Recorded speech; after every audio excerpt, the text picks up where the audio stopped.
Hello, my name is Paola Rubio, and I'll be discussing exploited labor in China. The economic power of China, as we see it today, is heavily established on the concept of manipulated labor for industrial workers. The great number of cheap labor and existing tyrannical management styles has been prevalent for an excessive amount of years now. These concerns affect people's lives drastically because they are not receiving the proper salary in order to support their families at home. Also, their rights as workers have been infringed by current industries over the years. It is evident that labor exploitation occurs globally. However, the issues related to the factories in China have become widely known through the media and through academic studies. The article titled "The World's Factory in Transition" states that China's population began experiencing unjust labor regulations ever since the 1980s during China's economic reform. All throughout this time, people moved from inland provinces to coastal cities to seek different job opportunities without realizing the discrimination they would face in the workplace. Official statistics approximate a total of 288 million rural migrant workers in China. This led to a profusion of cheap labor, which became prevalent nationwide since the economy was stagnant at the time. However, this scenario has changed drastically since the mass amount of labor movements in the new era, and with the efforts and improvements of party-state to regulate work affairs. The population of struggling Chinese workers have vigorously shaped the formation of labor policies and regulations, which is seen through their collective actions. Even though there have been some adjustments throughout the years, this is still a daily reality for some people. In a recent news article by Reed Albergati, they disclosed that the multinational technology company Apple Inc. and its manufacturing partner Foxconn was accused of violating labor laws in China's headquarters.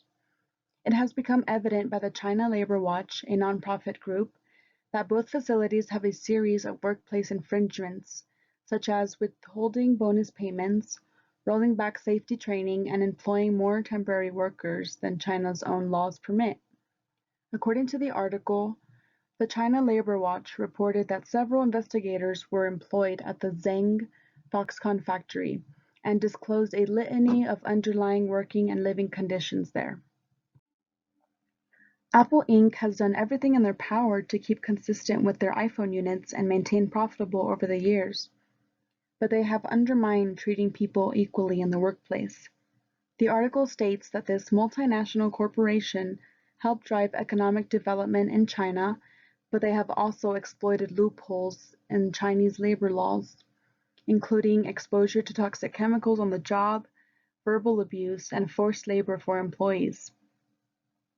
As a result, Apple Inc. has been heavily criticized for the working conditions that they are allowing in its factories, and has responded with an annual review of the treatment of employees in its factories.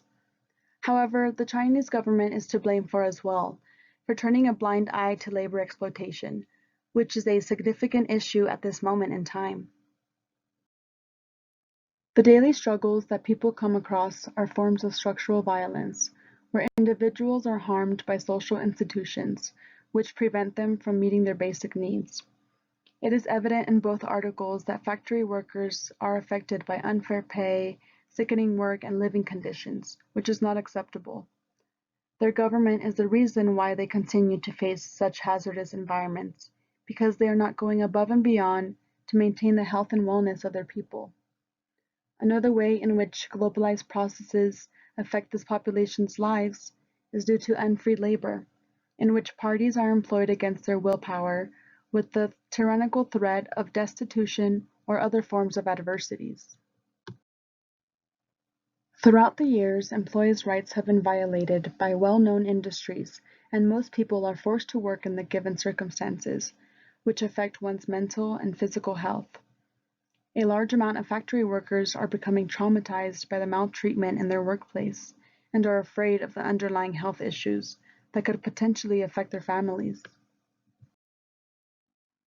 I believe it is important for the Chinese government to take a stand for their citizens in order to ensure a healthy lifestyle and security for struggling families nationwide.